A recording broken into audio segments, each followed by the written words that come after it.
The large presentation screen went dark, and the military officers sat in stunned silence.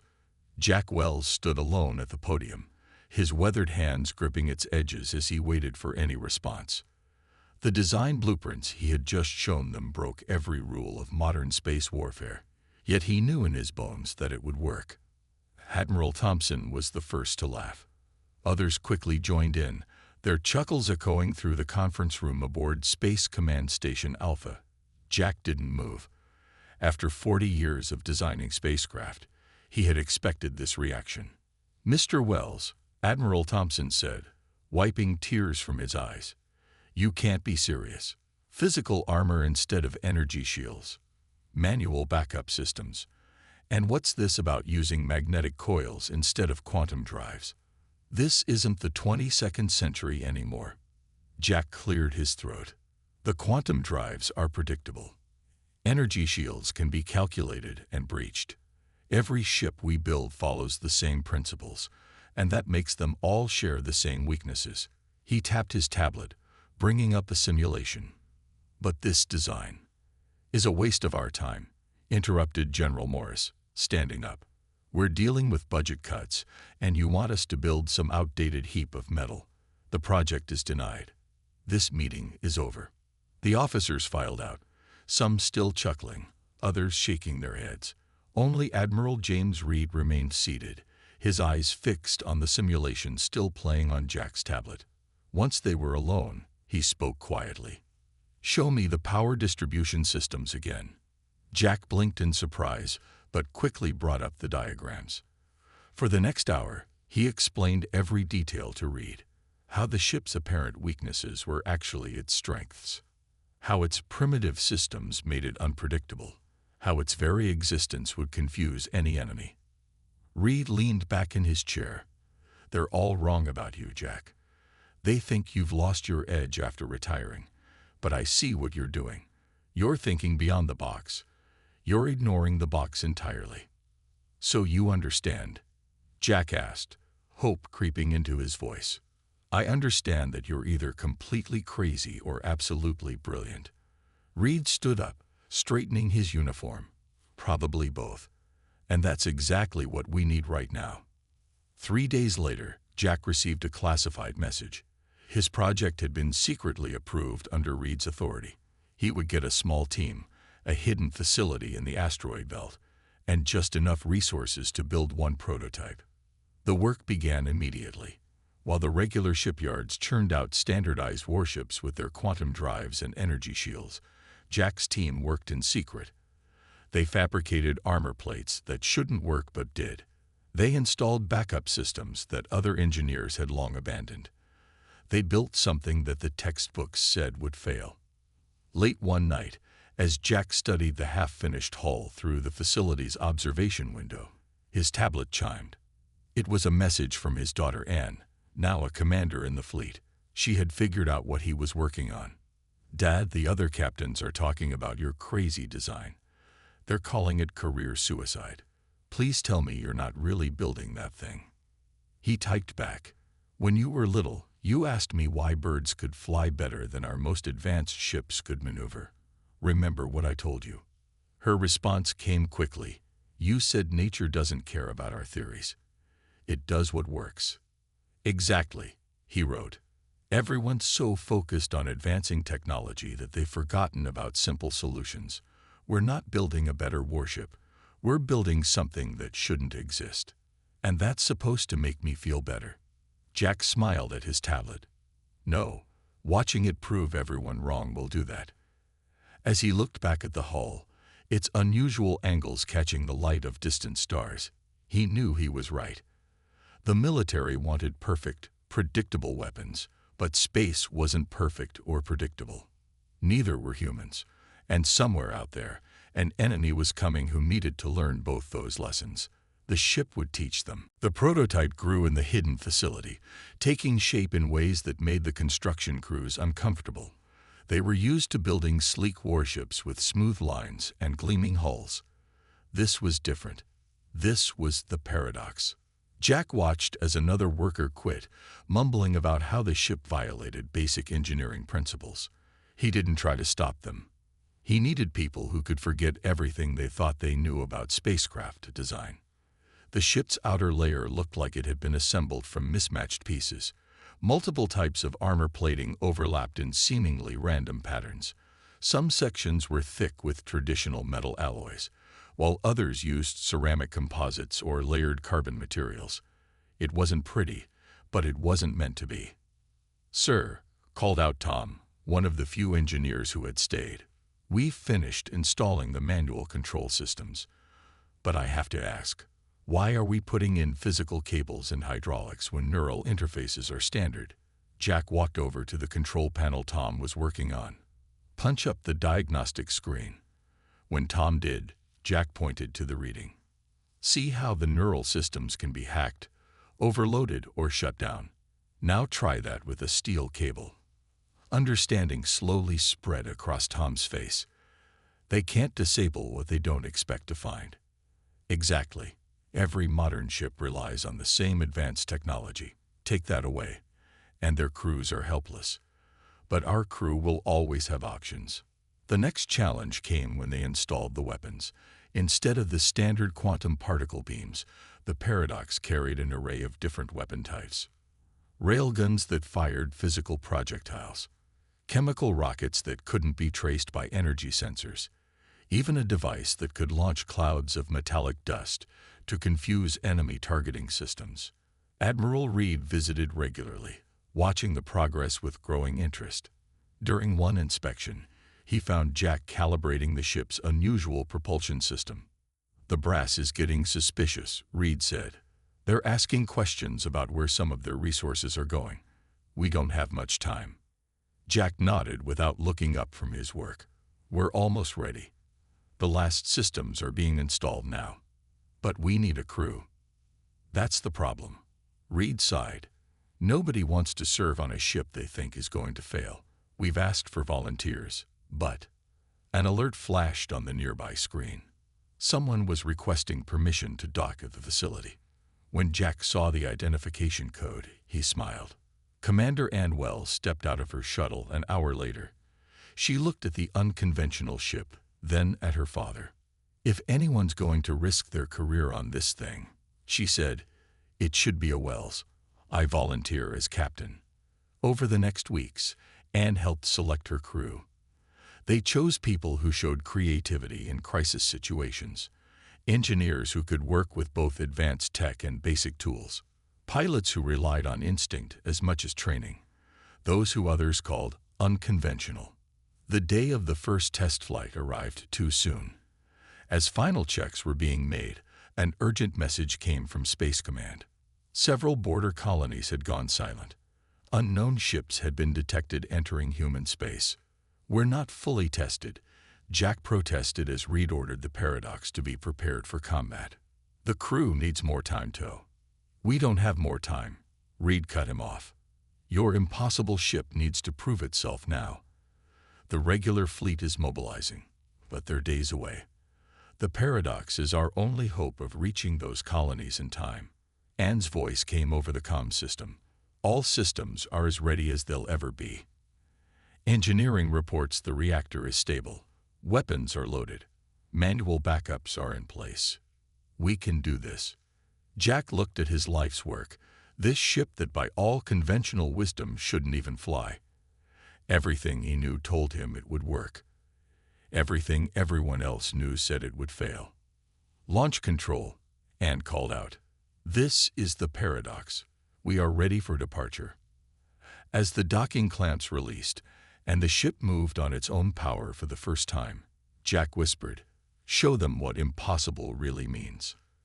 The Paradox glided out of the asteroid facility, its strange form disappearing into the darkness of space, heading toward an enemy that had no idea what was coming for them. The first signs of trouble came as the Paradox approached the colony world of New Eden. The usually busy communication channels were silent. The ship's long-range sensors picked up debris scattered across the planet's orbit, remains of the colony's defensive platforms. Anne stood on the bridge, watching the main screen as it displayed the devastation. Her crew worked quietly at their stations, many still unsure about their unusual ship, but all understanding the gravity of their mission. Multiple contacts detected, called out the sensor operator. Configuration unknown. They're big, at least 3 times our size. Energy readings are off the charts. Through the viewing screen, they watched as 5 massive ships emerged from behind New Eden's moon. Their hulls gleamed with a metallic sheen that seemed to shift colors. Energy rippled visibly around them, suggesting shields far more advanced than anything humanity had developed. "First contact," Anne said quietly. "And they've already attacked us." She turned to her communications officer. "Send the standard greeting package on all frequencies." The response came instantly. A blast of energy that would have fried the systems of any normal ship. But the Paradox's primitive communication gear, purposely designed to be too basic to hack or overload, remained unaffected. "They're powering up weapons," reported the tactical officer. "Those energy readings. I've never seen anything like them." Anne felt the tension on the bridge. Her crew had trained for combat. But this was different. They were facing an unknown enemy with clearly superior technology. In any other ship, they would be hopelessly outmatched. "Remember your training," she said firmly. "Everything that makes this ship strange is what's going to keep us alive. Engineering, divert power to the magnetic buffers." The alien vessels moved with impossible grace, their advanced drives letting them maneuver in ways that violated normal physics. They spread out, clearly intending to surround the Paradox. The first blast hit them head-on. But instead of the expected destruction, something unusual happened. The layered armor, built from different materials with varying densities, absorbed and dispersed the energy in ways the aliens' targeting systems couldn't predict. "Hull integrity at 97%, reported engineering. "The armor worked exactly as designed. They hit us with enough energy to vaporize a normal ship." Anne allowed herself a small smile. Dad was right. They rely too much on their advanced tech. They don't know what to do with something as primitive as physical armor. She raised her voice. "All stations, battle positions. Let's show them what this impossible ship can do." The Paradox's engines roared to life, not with the quantum precision of modern drives, but with the raw power of magnetic coils and plasma thrust. The ship moved erratically, its trajectory impossible for the aliens' predictive targeting to lock onto. "Multiple missile launches detected," Tactical reported. "They're using some kind of plasma-based guidance system." "Deploy the metallic cloud," Anne ordered. The ship released a spray of specially designed metal particles, something so simple the aliens hadn't prepared for it. Their advanced missiles, confused by thousands of tiny reflective surfaces, lost their locks and detonated harmlessly in space. The aliens regrouped, clearly reassessing their tactics. Their next attack came from all directions at once, a coordinated strike that would have overloaded any normal shield system. But the Paradox didn't use shields. Each shot hit a different type of armor, each impact creating unique reaction patterns that the alien sensors couldn't properly analyze. The ship shuddered but held together. "They're trying to communicate again," the comm officer reported. "The translation is rough, but they're demanding to know what we are." Anne looked at the massive alien ships surrounding them, their weapons charging for another attack. Her crew waited for her response, their hands steady on their stations despite the danger. In that moment, she understood exactly what her father had created, not just a ship, but a message to the galaxy. "Tell them," she said, "that we are humanity's answer to their aggression. And we are just getting started." The Paradox's unusual weapons powered up, ready to show these advanced aliens that sometimes the old ways were the best ways. The real battle was about to begin. The battle that followed would later be studied in military academies across human space. The Paradox, a ship that violated every rule of modern combat, was about to teach the aliens a lesson in human ingenuity. Anne watched as the alien ships moved into attack formation. Their coordinated movements were perfect, too perfect. That was their weakness. They fought like machines, not living beings. "Load the railguns with scatter rounds," she ordered. Prepare the chemical rockets for wide dispersal. Engineering, give me full power to the magnetic drive. The alien ships fired again, their energy weapons lighting up space with brilliant beams. But the paradox was already moving, its trajectory following no logical pattern. The magnetic drive system, considered obsolete by modern standards, let the ship change direction in ways that quantum drives couldn't match. "They can't predict our movements," the tactical officer reported with growing excitement. "Their targeting systems are designed for ships using standard drives. Our movement patterns don't make sense to them." The paradox unleashed its first real attack. The railguns fired, sending clouds of metallic projectiles spreading through space. The aliens' energy shields, designed to stop energy weapons and guided missiles, struggled to deflect thousands of simple metal fragments moving at relativistic speeds. "Direct hits on 3 enemy vessels," Tactical called out. "Their shields are fluctuating. They didn't expect physical ammunition." The alien ships tried to adjust, their shields shifting to better handle physical impacts. That's when Anne sprung the trap. "Launch chemical rockets, pattern Delta. Follow immediately with the energy pulse." The rockets, running on simple chemical propulsion, were nearly invisible to the aliens' advanced sensors. While their shields were configured to stop physical objects, the paradox's energy pulse, deliberately designed to be unstable and erratic, slipped through gaps in their defenses. One of the alien ships spun out of formation, its perfect coordination disrupted. The others moved to compensate, but their rigid tactical programming worked against them. They couldn't adapt fast enough to the paradox's constantly changing attack patterns. "Their commander is getting frustrated," Anne noted, watching their movements become more aggressive. "They're used to battles being predictable, following their calculations. We're not playing by their rules." The aliens launched another coordinated attack, this time using some kind of quantum field to try to disable the paradox's systems. But Jack had designed his ship knowing that enemies would have superior technology. The manual backups kicked in instantly. While a normal ship would have been paralyzed, the paradox kept fighting. "We're actually winning," someone whispered on the bridge. Anne gripped her command chair as the ship shuddered from another impact. "Don't celebrate yet. They're still more powerful than us. We just need to be more creative." She studied the tactical display, noting how the alien ships moved in perfect geometric patterns. That's when she saw their chance. "All power to the magnetic drives," she ordered. "Plot a course directly through their formation. Load all tubes with metal chaff and prepare for manual point defense." Her crew looked at her like she was crazy, but they obeyed.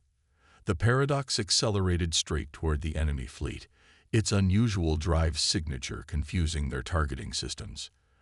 The alien ships, programmed to maintain their perfect formation, tried to adjust, but the paradox's erratic movements forced them to choose between breaking formation or risking collision. Their hesitation lasted only a second, but that was all Anne needed. "Release chaff, full spread. Fire all remaining weapons." Space filled with clouds of metal particles, random energy pulses, and waves of projectiles.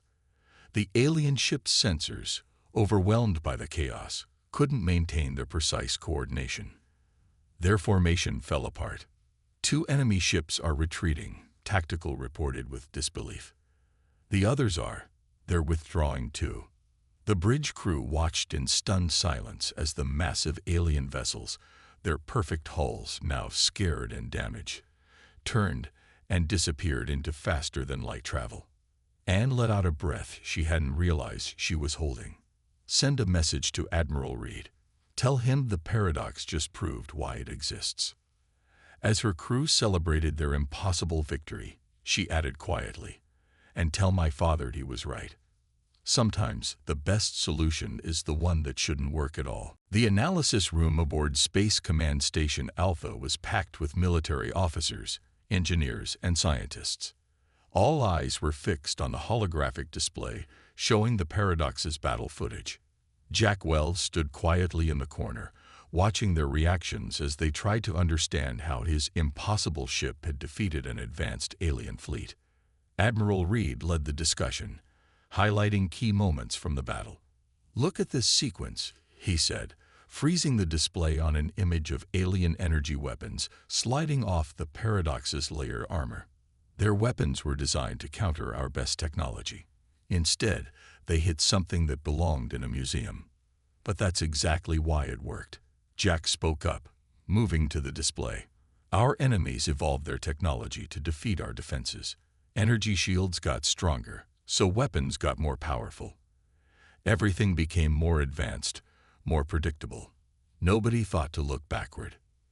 A scientist raised her hand. "The alien ship's movements, they were using quantum predictive algorithms. We found fragments of their transmissions. Their combat computers were trying to calculate the Paradox's next move. But you can't predict what doesn't follow logic," Jack finished. "The magnetic drive system creates fluctuations that quantum computers can't process properly. To them, our ship's movements looked like errors in their calculations." The room erupted in discussion as more data appeared on the screens. Weapon effectiveness reports, shield impact analyses, and energy readings all told the same story. The Paradox had succeeded not despite its primitive systems, but because of them. Their targeting systems were programmed to track energy signatures from our quantum drives, an engineer pointed out. The magnetic propulsion system didn't even register as a threat until it was too late. Admiral Thompson, who had laughed at Jack's design months ago, stood up. "What about the crew? Surely operating such an unconventional ship put immense strain on them." Anne, who had been quietly observing from a console, answered, "Actually, sir, it was the opposite. When our quantum systems were attacked, we didn't panic because we had physical backups. When their energy weapons hit us, we could see our armor holding instead of worrying about shield calculations. Everything was simpler." The room grew quiet as the implications sank in. Modern warships had become so complex that crews relied entirely on their advanced systems. The Paradox's crew had options that no other ship could offer. "We need more ships like this," Reed announced. "Not exact copies, that would defeat the purpose, but vessels that embrace unpredictability, ships that turn our technological disadvantage into a strength." Jack shook his head. "It's not that simple. The Paradox works because it's unique, because it breaks every rule of modern ship design. If we start mass-producing ships like this, the enemy will adapt. Then we'll need different designs," Anne suggested, "each one breaking the rules in its own way. A fleet where no two ships fight the same way." The discussion continued for hours. Engineers debated new armor compositions. Weapons specialists proposed combining ancient and modern technologies in ways never considered before. Tactical officers developed strategies that would have been dismissed as insane just days ago. Jack watched it all with quiet satisfaction. His crazy idea had done more than create one successful ship. It had changed how humanity thought about space warfare. Later, as the meeting ended, Admiral Thompson approached Jack. "I owe you an apology," he said. "When you showed us those designs, I thought you'd lost your mind. But now I understand. You saw something we all missed." Jack looked through the station's viewport at the stars. "We got so caught up in advancing technology that we forgot about human ingenuity. The aliens made the same mistake. They built perfect weapons for a predictable universe. But the universe isn't predictable," Anne added, joining them. "And neither are humans." "No," Jack smiled. "We're not. That's our greatest strength. And now the aliens know it too." Outside, the Paradox floated in its docking bay, its unusual form a testament to thinking differently. It had shown the galaxy that sometimes the best way forward was to step back, that impossible things happened when you stopped following the rules. The real question was, what impossible thing would humanity create next? News of the Paradox's victory spread through alien space like a shockwave. The Dominion, used to crushing opposition with their superior technology, had found something they couldn't understand or defeat. Their response was swift and driven by wounded pride. The Dominion's flagship, A vessel called the Eternal Light, that had never known defeat, departed their homeworld with a single mission: destroy the impossible human ship. Its commander, High Admiral Vex, had personally overseen the addition of new weapons designed specifically to counter the Paradox's unusual defenses, and received the warning from deep space sensors. "They're coming for us," she told her crew. "Their biggest ship, their best commander. They want to prove we got lucky." The Paradox waited in an asteroid field, a place where normal ships feared to venture. The massive rocks and unpredictable debris made advanced navigation systems unreliable. But the Paradox, with its simple manual controls and sturdy armor, felt right at home. "Multiple contacts," the sensor operator announced. "The flagship is twice the size of anything we've encountered. Energy readings they're off the scale." The Eternal Light emerged from faster-than-light travel like an artificial sun, its hull gleaming with power. 4 escort ships flanked it, each one larger than the Paradox. Their formation was perfect, their approach precisely calculated. "They've learned," Anne noted. "Look at their weapon ports. They've added kinetic weapons to counter our armor. They're ready for our tricks." The first attack came from all directions. The Dominion ships had studied the Paradox's previous battle. They fired a mix of energy beams and physical projectiles, trying to overwhelm the ship's defenses through sheer volume of fire. But Anne and her crew had learned too. "Activate the decoy drones," she ordered.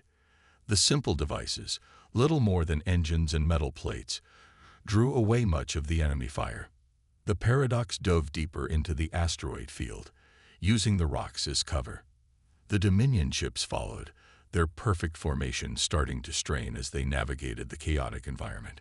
"They're trying to predict our path through the asteroids," Tactical reported. "Their computers are mapping likely routes." Anne smiled. "Then let's take an unlikely one. Engineering, full power to the magnetic drives. Plot a course directly through that dense cluster." The Paradox accelerated toward a thick collection of spinning rocks. No sane captain would attempt such a route. The Dominion ships hesitated, their logical programming struggling to understand the suicidal maneuver. "They're splitting up," Tactical called out, "trying to cover all possible exit routes." That's when Anne revealed her real plan. The Paradox had spent days placing small engines on various asteroids. On her signal, they activated, turning the dense cluster into a spreading cloud of high-speed projectiles. The Dominion escorts, their formations broken, couldn't evade fast enough. Their energy shields, designed for focused attacks, struggled against multiple impacts from all directions. 2 ships collided trying to avoid the largest rocks. But the Eternal Light proved why it was their flagship. It plowed through the asteroid storm, its enhanced shields holding. High Admiral Vex had clearly prepared for anything. Almost anything. "Release the magnetic pulse mines," Anne ordered. The small devices, hidden in specific asteroids, activated. They didn't damage the Dominion ships directly. Instead, they created a complex web of magnetic fields that played havoc with sensor readings. In the confusion, the Paradox struck. It emerged from behind a tumbling asteroid, all weapons firing. The flagship's shields, temporarily misaligned by the magnetic interference, couldn't adjust fast enough. The battle that followed was brutal and close. The Eternal Light's superior technology clashed with the Paradox's unconventional design. Both ships took heavy damage. But in the end, the difference came down to the crews. The Dominion relied on their computers to handle the chaos of the asteroid field. The Paradox's crew, using their own judgment and simple backup systems, adapted faster to the constantly changing situation. "Their flagship is retreating," Tactical finally announced. They're all retreating." Anne watched the Eternal Light limp away, its perfect hull now scared and broken. The impossible ship had done it again, but she knew this wasn't the end.